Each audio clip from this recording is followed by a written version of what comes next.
hemos decidido empezar. Y ya que los que vayan llegando se enteren por ustedes de cómo empieza esto. Lamentablemente quiero empezar con una nota triste, pero es que quiero dedicar esta presentación, y de hecho deberíamos dedicarle toda la Feria Internacional del Libro, a la memoria de Almudena Grandes, que para empezar fue mi amiga. Y en segundo lugar hace una hora falleció en Madrid. Y yo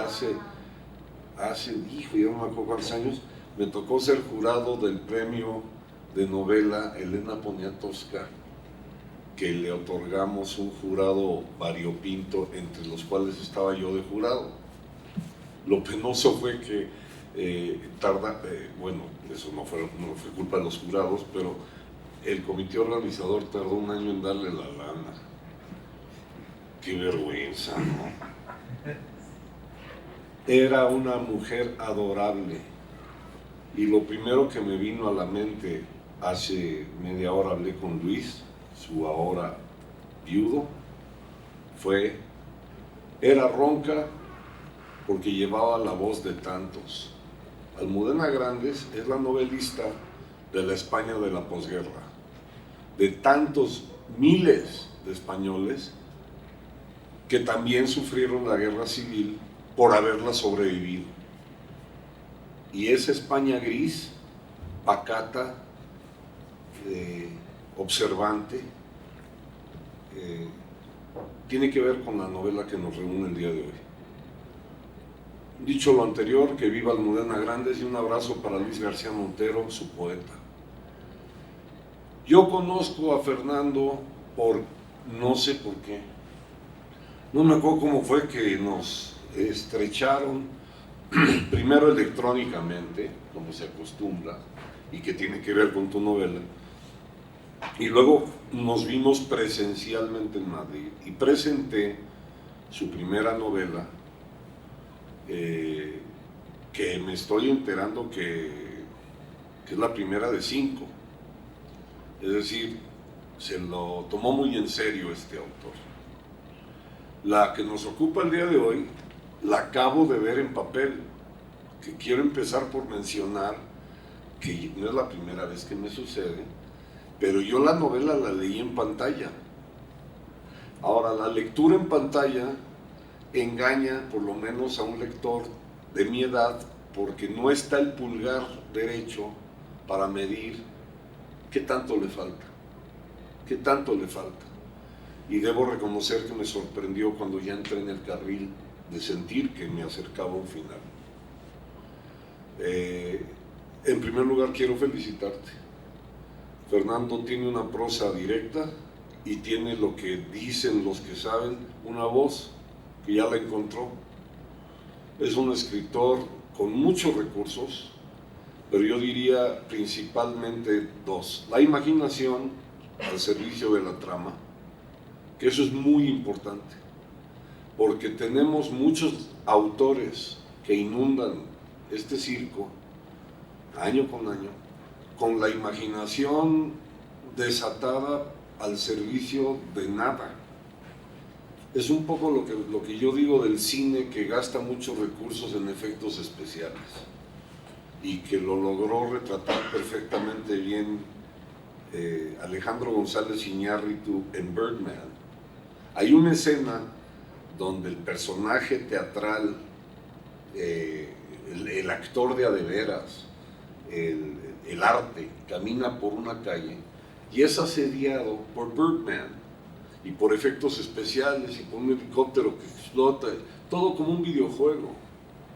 Es decir, los lectores jóvenes están perdiéndose por estar obnubilados en el videojuego, y una novela como esta nos ayuda a entender que no, que toda la parafernalia que tiene que ver con la imaginación debe de estar al servicio de las ideas. Y por ahí también me quiero ir. Estamos con una novela que apela a la inteligencia del lector. Esto yo lo digo en voz alta porque yo soy muy intolerante con los pendejos. y estamos pero de veras, muy rodeados de pendejos.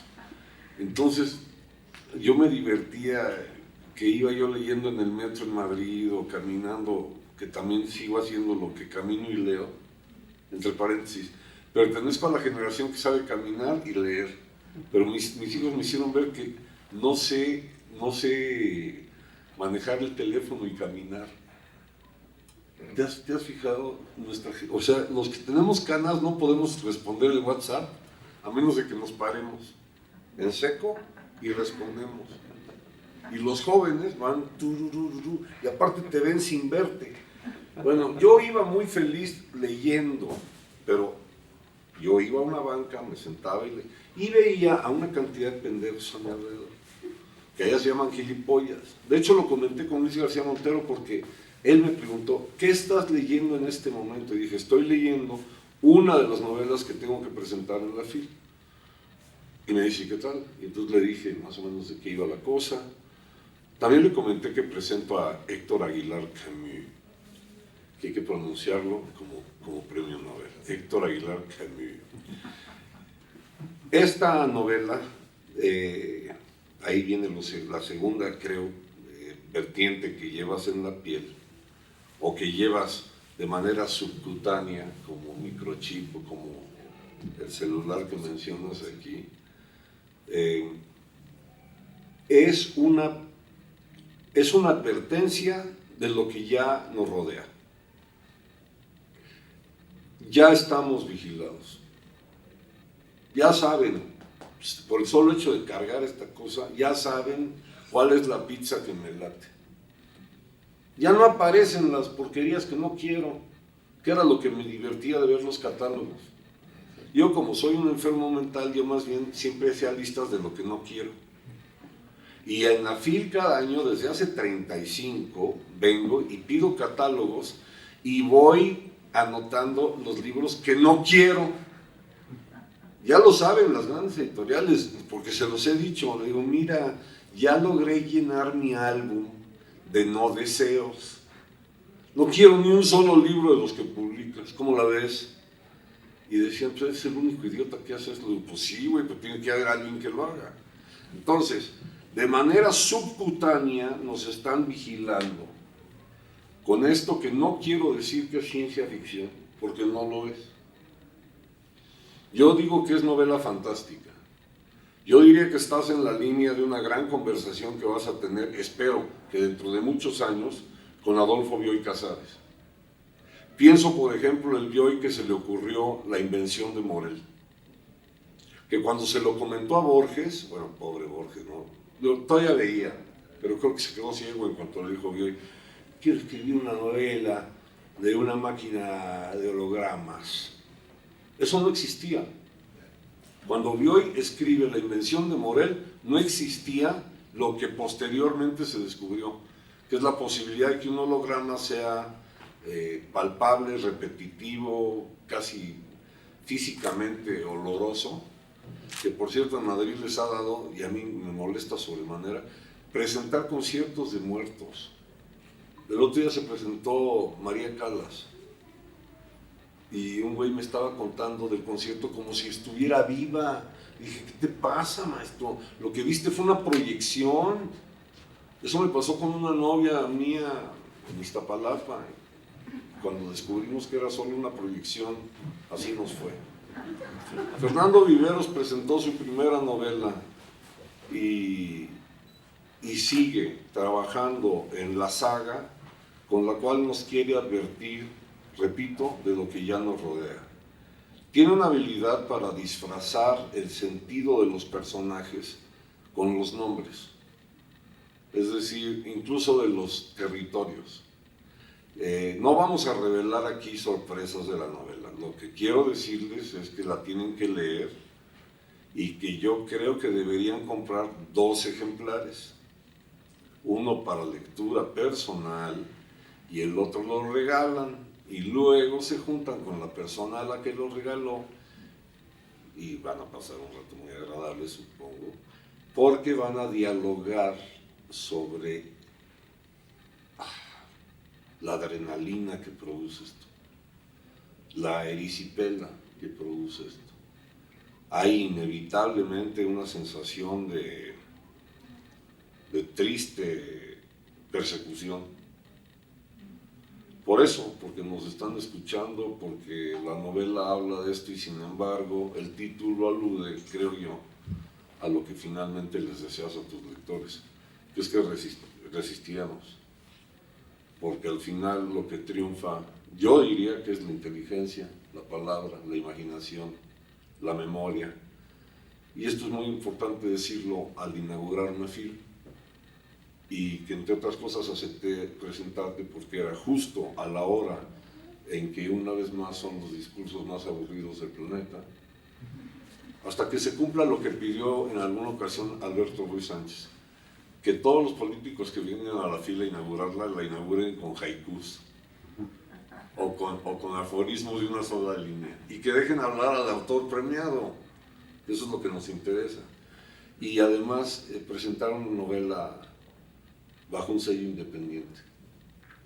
Espero que llegue el día en que la FIL vuelva a ser presencial del todo, en que pueda volver a haber fajes multitudinarios y un torneo twister entre escritores, como debe de ser, pero también en que haya mucho más casetas de editores independientes. Porque si seguimos celebrando las ferias con los grandes consorcios, solamente va a haber 3 stands. 3 territorios.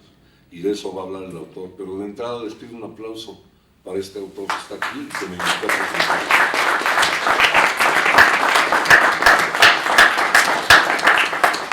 Como yo acostumbro a escribir textos y venir y leerlos en público, que esa es otra onda de la FIL que siempre me ha dado. Bueno, no siempre, porque cuando yo empecé a venir a la FIL yo lo hacía. Que es que escribes un texto, vienes y lo lees, pues mejor repártelo, ¿no? Y ya que cada quien lo lea en el baño. Yo digo que las presentaciones tienen que ser conversacionales, entonces yo quisiera que tú primero nos ayudes, bueno, me ayudes a mí a convencerlos de que compran sus 2 ejemplares cada uno, y que sin revelar muchos secretos nos digas, a ver, ¿por qué escribiste esto? Sí, no, pues muchas gracias. En primer lugar te quiero agradecer, Jorge, tu amistad y la posibilidad de que te hayas venido desde Madrid a conversar conmigo en esta ocasión de la presentación de esta novela Resistiremos. Yo creo que pues no necesita presentación. Jorge Fabrizio Hernández es un estupendo escritor, y sobre todo que ha sido pues un gran impulsor de la cultura y de la literatura en Iberoamérica, y eso es algo innegable y que se le tiene que reconocer. Eso es un gran baluarte de la cultura mexicana, de la cultura latinoamericana, que ha puesto muy en alto el nombre de la cultura mexicana en España y en Europa. Gracias a mí. ¿No? Entonces, eso es algo que se tiene que decir y se dijo. Y bueno, ya entrando en materia, pues quiero decir que yo también pues siento un gran pesar por el fallecimiento de Almudena Grandes, que me sumo al pésame y al resquemor de seguir teniendo esta serie de pérdidas que se dan de la gente que es valiosa, la gente que nos comparte su sabiduría, la gente que nos abre las ventanas de la visión de lo que podemos nosotros apreciar y ver, ¿no? A través de la literatura, entender mejor nuestra realidad, entender mejor la posibilidad de conversar con nosotros mismos, con nosotros. Y gente como Almudena Grandes pues fue un gran vehículo y una gran facilitadora para revelarnos la realidad de España, la realidad del mundo, la realidad de ella y la realidad de todos. En ese contraste es donde ella favoreció mucho el reforzamiento de la otredad, de porque ella nos permitió vernos en los otros a través de su literatura. Y entonces yo me sumo a este sentimiento, esta emoción de pérdida, de carencia, de grandes figuras de la literatura como es ella. Y ya entrando en materia, pues yo sí, en efecto, escribí esta novela, Jorge, porque he estado pues muy pendiente. Yo cuando empecé a escribir esta pentalogía, yo decidí hacer, bueno, pues voy a escribir sobre lo que estamos viviendo, sobre lo que estamos, ¿no?, en la cotidianidad, lo que me afecta a mí, te afecta a ti, a nuestras familias, a nuestros amigos, qué es lo que está sucediendo, ¿no? Y entonces, bueno, encontré este asunto de que no es por otra cosa, sino tratar de imaginarme, tratar de entender el presente y el futuro de una manera circular, ¿no? Pero a ver, voy a empezar a hacer como siempre he sido, como niño. Tú haces mapas de lo que vas a escribir, es decir, tú hiciste un esquema y luego pusiste, por ejemplo, hay un personaje, Liberté, luego está Narcís, luego están los territorios, ¿todo eso lo dibujaste? Fíjate que yo tengo una situación ahí. Trato de hacer un breve esquema y generalmente ese esquema pues me lleva a entender que ese esquema no sirve para mucho. Y entonces yo más bien me considero un escritor de brújula, más de mapa, o sea, de decir, a ver, pues la brújula la pones, ahora sí, para dónde va el viento, y la misma trama y los mismos personajes te van llevando a lo que va sucediendo posteriormente. Evidentemente, pues me tengo que sentar algún día y decir, bueno, voy a hacer una pequeña proyección hacia donde quisiera yo llegar, pero ya me he dado cuenta de que esa proyección no se cumple en lo más mínimo. Entonces, contestando tu pregunta, voy descubriendo, y además es algo que también me entusiasma, tener la posibilidad del descubrimiento, ¿no? de cómo se va a través de estas cajas, ¿no?, que se van abriendo una y una ventana te lleva a la otra, y ese es algo que también pues resulta muy agradable, muy entusiasmante. En el caso de este tramo, es decir, cuando ya habías escrito y publicado las dos anteriores, ¿por qué no nos compartes si la brújula, digamos, si la primera preocupación de la brújula fue decir, hay que escribir sobre esta sociedad tan hipervigilante? Es decir, la imagen del chip a mí me afectó personalmente porque el esposo de mi hermana tiene un chip. Ese güey trabaja en una empresa gringa que le hicieron firmar un documento y le metieron un chip en el antebrazo. Entonces ese güey no puede irse a un antro y contestarle al patrón diciéndole, estoy en camino a la reunión. Porque el patrón en un GPS ve que está en el antifaz rojo, por decir un nombre. O sea, me lo inventé. No creen que existe un lugar así. No creen que yo conozco lugares así. Ahorita lo encontramos. Búscalo en el GPS. Ahí está mi cuñado ahorita. Entonces, ¿cuál fue el primer temblor de la aguja en la brújula para esta novela? La percepción de la pérdida de libertad por la hipervigilancia y el control digital. El sentirte que, no sé si recuerdas allá en Madrid que nos vimos, te fui a ver ahí a la embajada y saliendo de la embajada me tomé un café en la calle de San Jerónimo ahí, y estaba yo ahí y de pronto, sin haber pagado, sin haber sacado la tarjeta de crédito, de pronto abro mi celular y me empiezan a llegar, ¿no?, anuncios, ¿no?, y mensajes promocionales, comerciales, de lo que estaba alrededor. Entonces yo dije, ¿cómo se enteraron que yo estaba aquí? Vamos, está mi celular, ¿no?, apagado y está Y entonces ahí traté de entender que estamos viviendo lo que tú llamas ahorita una sociedad hipervigilante e hipervigilada.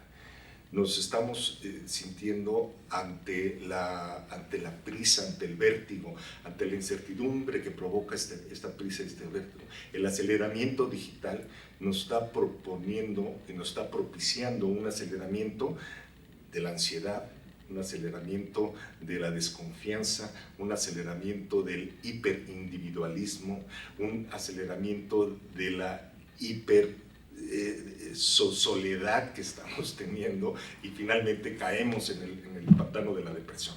Y entonces yo ahí dije, bueno, ¿de qué manera voy a conservar mi libertad para decidir qué comprar, con quién relacionarme, con qué información tener y finalmente por quién votar? Que ese es el fondo del asunto, que nos dan la hipervigilancia, nos está captando los datos de nuestras preferencias. Lo que tú dices, pues nada más me mandan mensajes de lo que a mí me gusta leer. Pues claro, porque todo lo que nosotros subamos a las redes, aunque lo borremos en el siguiente segundo, se capta, se organiza, se sube a la nube, se procesa, se almacena, se analiza y se categoriza, y la respuesta es mensajes publicitarios y mensajes inductivos y manipuladores de las emociones tuyas para que luego tú se anticipen y puedan predecir las decisiones de qué comprar, de con quién relacionarnos, de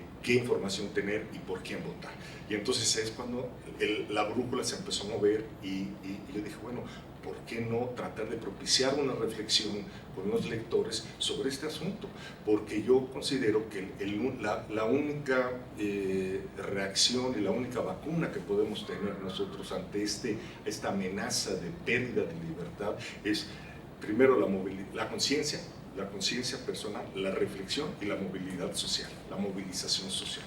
Y en la medida en que podamos tener esas conversaciones, todos nosotros, de decir, en qué época vivimos, en qué coyuntura nos está afectando estas nuevas tecnologías, hasta dónde el aceleramiento digital propicia el respeto, la libertad, la comunicación, la empatía, la solidaridad, o todo lo contrario. La aceleración digital propicia la sobrevigilancia, el control, la paranoia, el sentido de persecución, la falta de identidad, el encono, la ira, la discriminación, todo eso. Entonces, tenemos que formar, yo creo, estas conversaciones críticas de lo que esta coyuntura tecnológica está sucediendo a manera global. Porque ustedes saben, de los 7.800 millones de personas que habitamos el planeta, 3.500 tienen Facebook y utilizan Facebook, ¿sí? O sea, prácticamente estamos imbuidos en una actividad que atañe de una manera global. Y entonces es ahí donde la brújula se empezó a mover, y entonces yo salí a tratar de buscar el mar abierto, los vientos que nos pudieran llevar a escribir esta novela. Háblanos de los 3 territorios. ¿Cuáles son? Pues mira, una de las cosas, al considerar esto como una novela de anticipación, algunos tratan de categorizar este tipo de literatura en esto, es donde los escritores nos vamos adentrando en lo que pudiera ser y tratamos de plasmar eso, concentrarlo y dibujar personajes, tramas, subtramas, emociones, sentimientos, impulsos, y tratar de anticiparnos a lo que pudiera ser.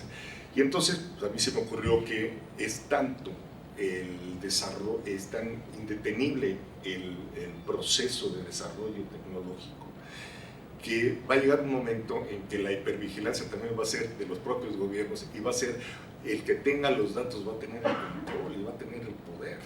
Y entonces, ¿quién va a tener los datos? Pues quien controle los medios tecnológicos para poder hacerlo, y actualmente pues son los que controla Google, los que controla Yandex, por ejemplo, en Rusia y en todos los países vinculados a ello, o lo que controla Baidu en China, en donde controla toda la parte asiática y África.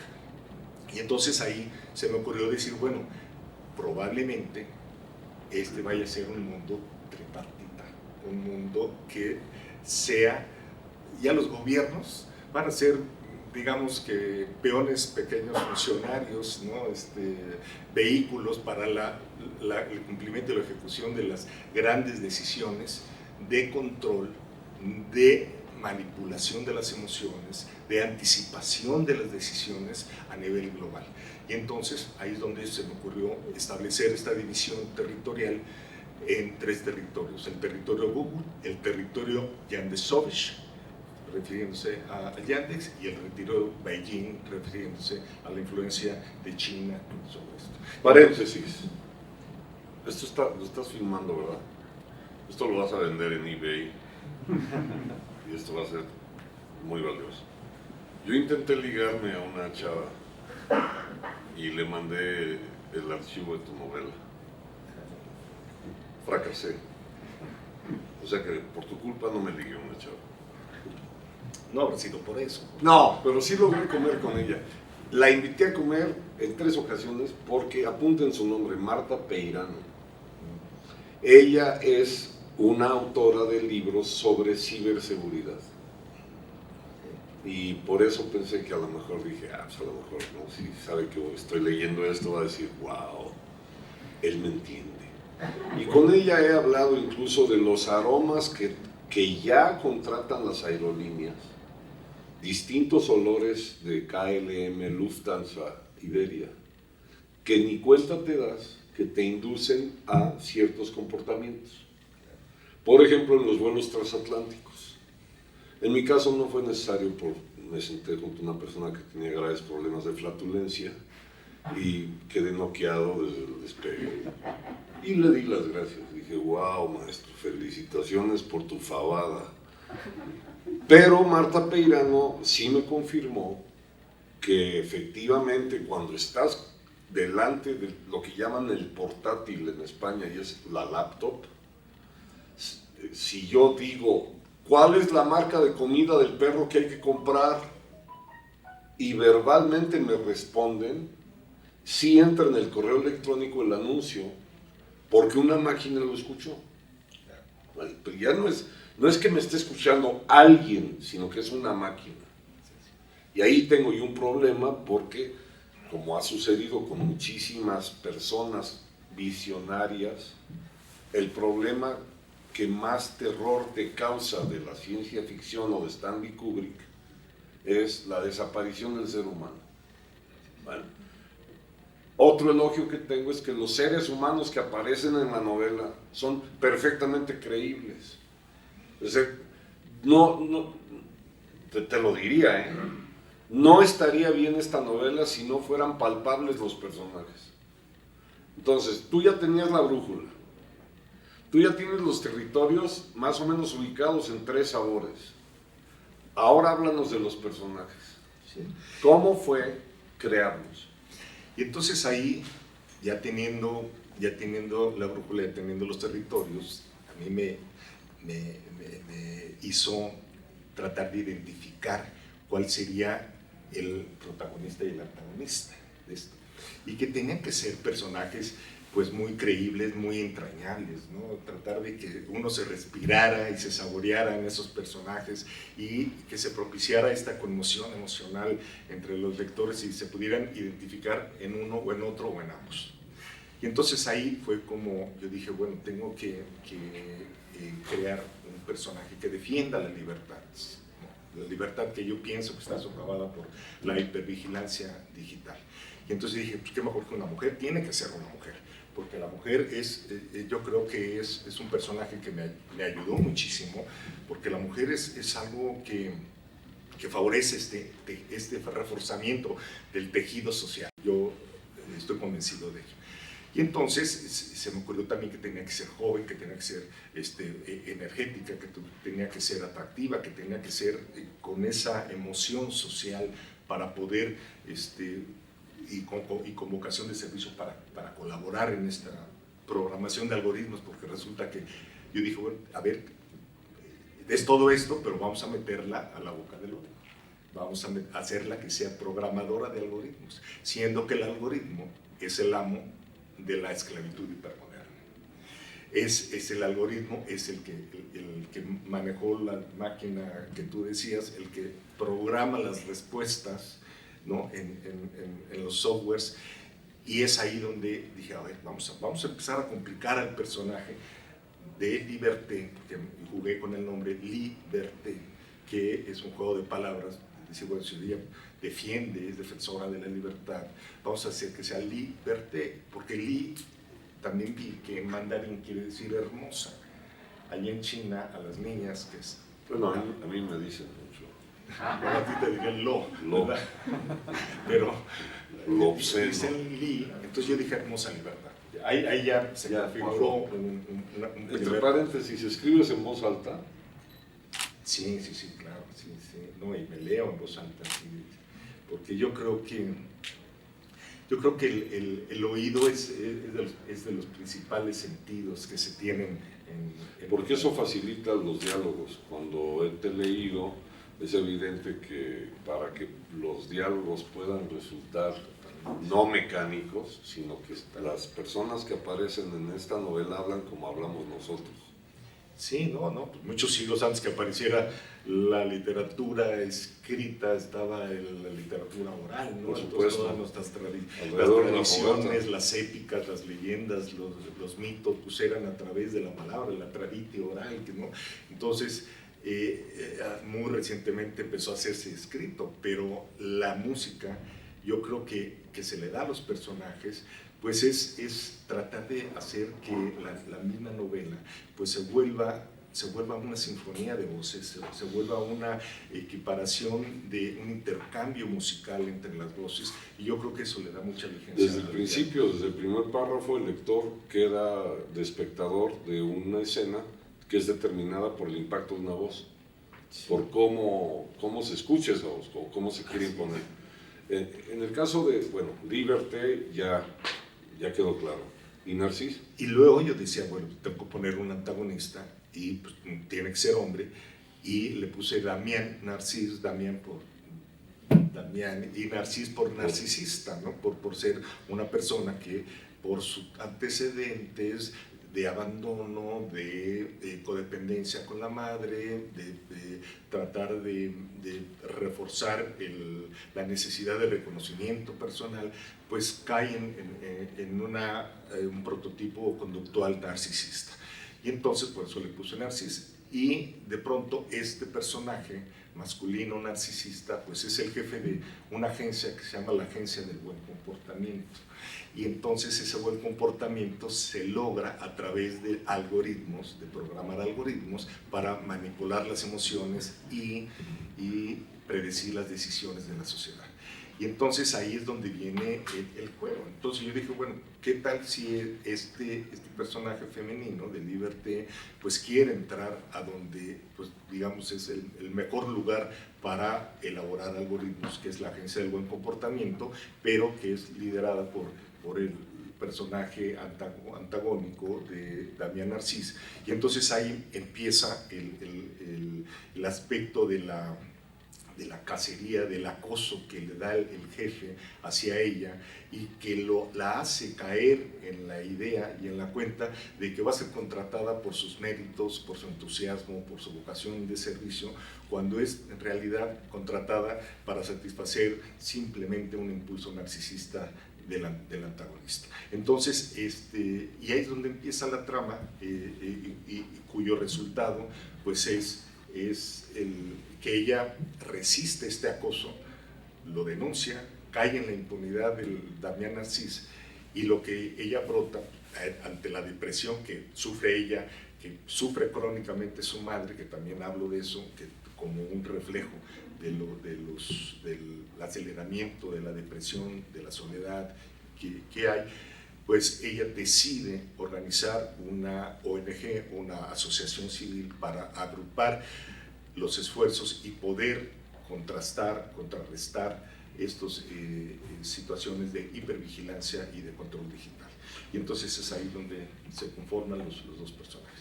Como acostumbro a hacer en las presentaciones que cada año me hacen el honor de invitarme, no se intimiden, ni si quieren participar, levanten la mano y ayúdenme. Estamos en conversación con el autor y es una gran oportunidad para que nos suelte la sopa. Ya soltó algo de la sopa, tampoco vas a soltar todos los hilos, pero yo estaba pensando mientras la leía, bueno, te voy a contar dos cosas. Una, yo no dejé de pensar en Luzbel con Narcís, es decir, es un diablo, él es el diablo, él es el mal. Este rollo edípico y narcisista tiene que ver con haber sido como su propio rey. Y la otra cosa que pensaba es, hasta ahora no me ha tocado, pero no dudo de que algún día en un vuelo, en algún avión, o en un baño público, espero que no sea un sauna, me toque conversar con alguien que diga, pues a mí me fascina que me estén leyendo el pensamiento.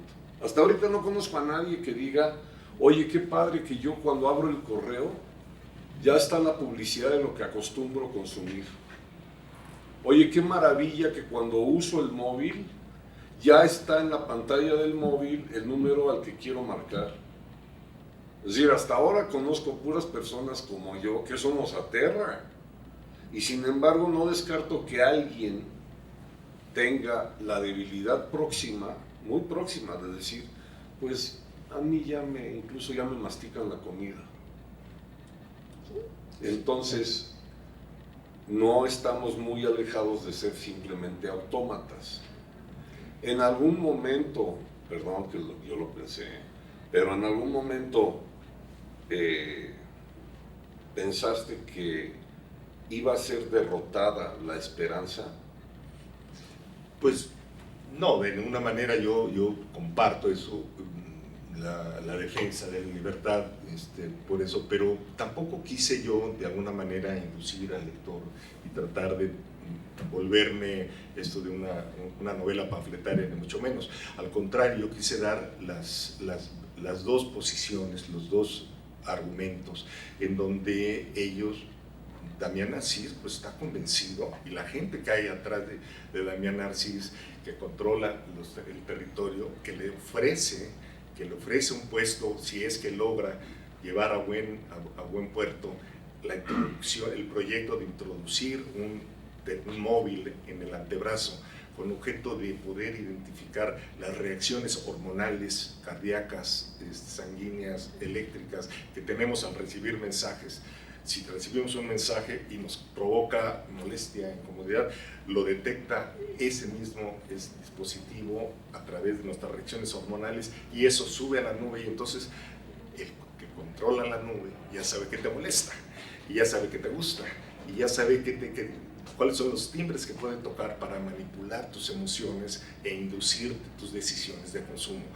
Y entonces es ahí donde a mí lo tuve que poner en claro, porque dicen que, además en uno de los diálogos que le dice Damián Narcís a Liberté en la primera escena, que es una conferencia de prensa donde se anuncia este dispositivo, y Liberté lo confronta directamente porque ya pasó la situación del acoso, y él le dice, a ver, ¿qué pero le ve a usted a que vivamos en una sociedad donde todos estén educados, donde todos estén alimentados, donde todos paguen sus impuestos, donde todos paguen lo que deben, donde se lleven bien, ¿no? Estemos en una especie de lo que llamaba el mundo feliz Aldous Huxley, ¿no? El efecto del soma, ¿no? O sea, de decir, todo es placentero, nos llevamos bien. Sí, también llamado el Tercer Reich por alguno. Así es, ¿no? Así es, y entonces ahí es donde se puede. A ver, sí, aquí ya me van a ayudar, pero antes de que me ayuden nada más quiero mencionar una pesadilla. Una pesadilla que tengo yo desde que empecé a usar computadoras y que me fueron enseñando cómo usarlas. Y esto desde hace tiempo lo alucino, que yo le estoy alimentando la brújula, la trama, los personajes a Microsoft Word. Y a veces me corrige la propia computadora si escribo mal la palabra caléndula. Entonces, si yo pongo calendario, pero la palabra tenía que ser caléndula, la máquina solita ya me lo corrige, ¿vale? ¿Qué va a pasar con la FIL del año que entra, o de los próximos 100 años, cuando los autores sean autocorregidos por Microsoft Word? Y una vez que alimentas la trama, los personajes y las primeras 100 cuartillas, la máquina te dice, no se casan. No seas fresa, no seas romántico, no seas mamón, güey. Es más, ella se muere. ¿Y a dónde llamas? O sea, ¿a quién llamas? O sea, tienes que guardar el recibo de compra del programa para quejarte. Imagínate una oficina de quejas, a lo mejor en eso se va a convertir la FIL, en una oficina de quejas anual en donde podamos decir, yo quería que la novela terminara en un super beso maravilloso jugando Twister con mi prima. Fíjate que yo estoy de acuerdo en lo que menciona Kashui Seguro, donde dice que no estamos lejos a que el próximo premio Nobel de Literatura sea una inteligencia artificial. Sí. Ahorita hay todo un programa que se llama Song Spring, que tú puedes meter, ¿no? Tú metes, quiero una trama así, quiero los personajes así, quiero... Y te lo fabrica. Hace la consulta en 3,000 o 300,000 novelas parecidas y te produce la novela que tú estás haciendo. Y hay concursos literarios en Japón para inteligencias artificiales. Ya, a ver, vamos a premiar al joven autor, pasa usted y es una inteligencia artificial. Propongo ir por una torta ahogada saliendo de aquí para reivindicarnos como seres humanos. A ver, tiene usted la palabra. Bueno, gracias a ustedes por estar Sí, aquí. no te para escucharte mejor. Okay. Gracias a ustedes por estar aquí. Mi pregunta es, Fernando, si usted ha leído algo sobre de Dave Eggers sobre el círculo y de Every, y qué piensa sobre estos libros, porque él tiene el propósito que nosotros tenemos tanta inseguridad personal que quieren que se mida esas cosas. O sea, quieren mostrar a nos mismos por el Uber rating. Y entonces, tengo un alto Uber rating, qué buena persona soy. O tengo un buen cualquier. Es porque tenemos tanta inseguridad personales. Entonces la tecnología de esas compañías toma ventaja de eso y es como un círculo que vayan yendo.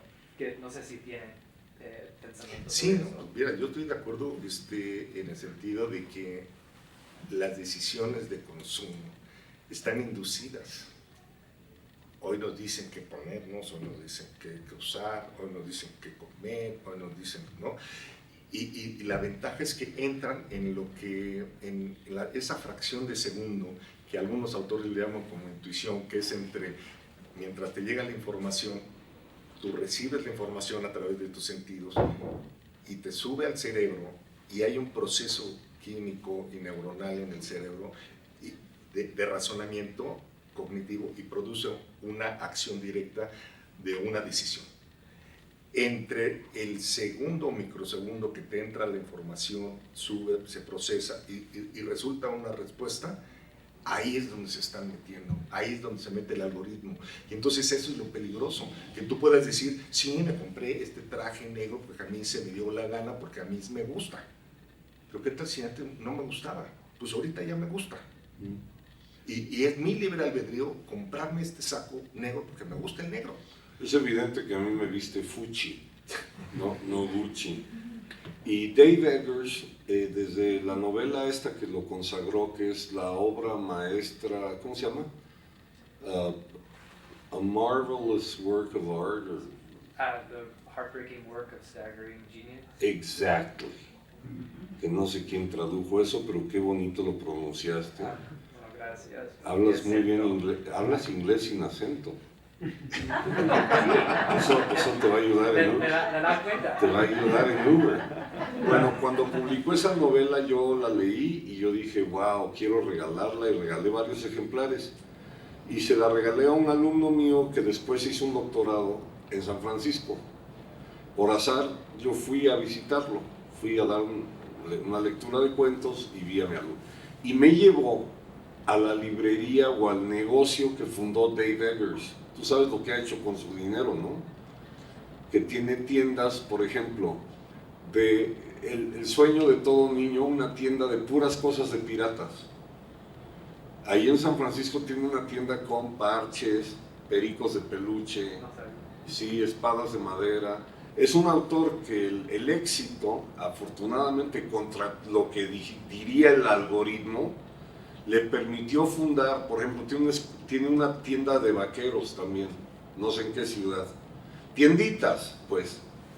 Pero es una maravilla que él él nos entiende.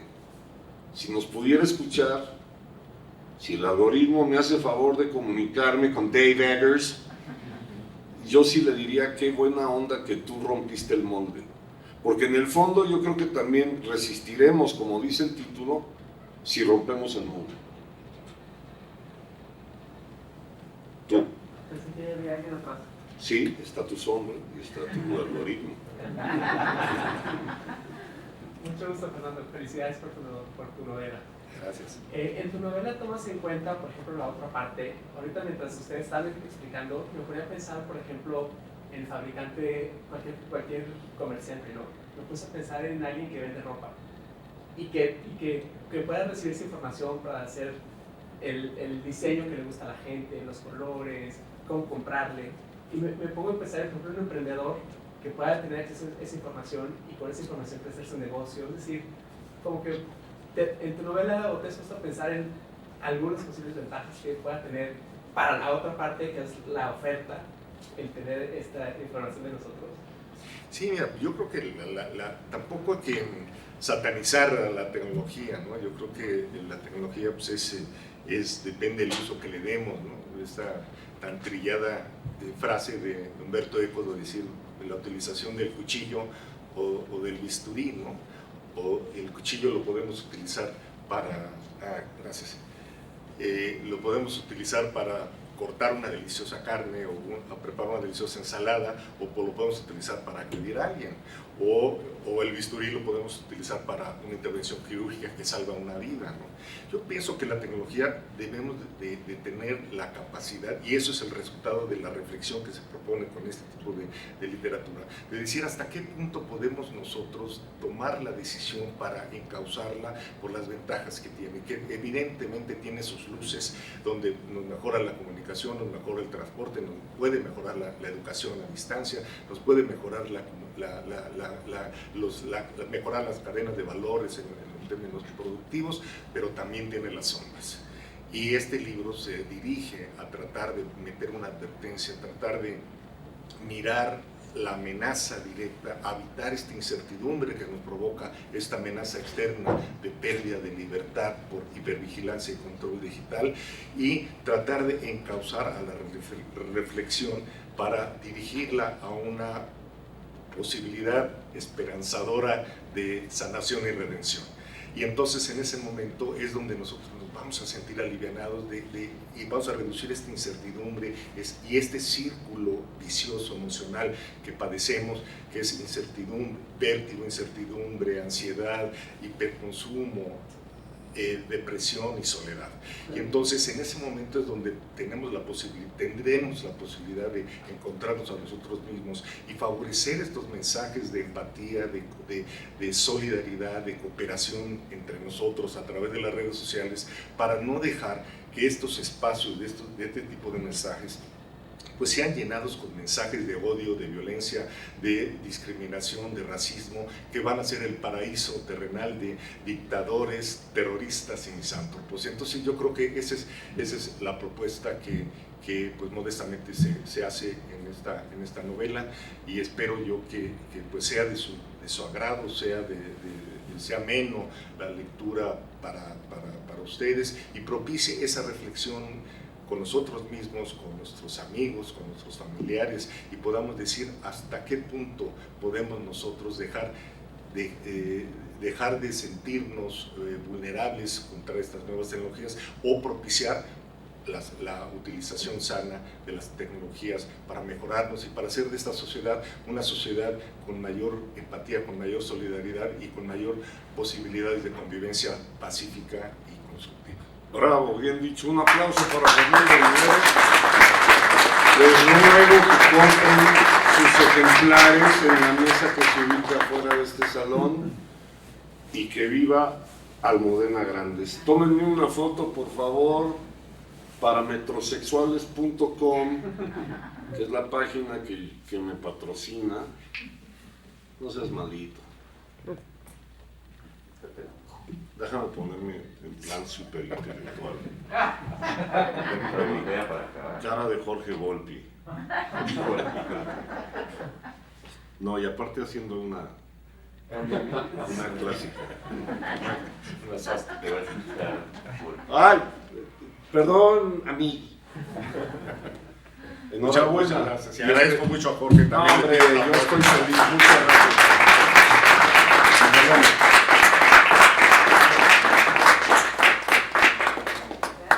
Nos vemos en el gym. Gracias.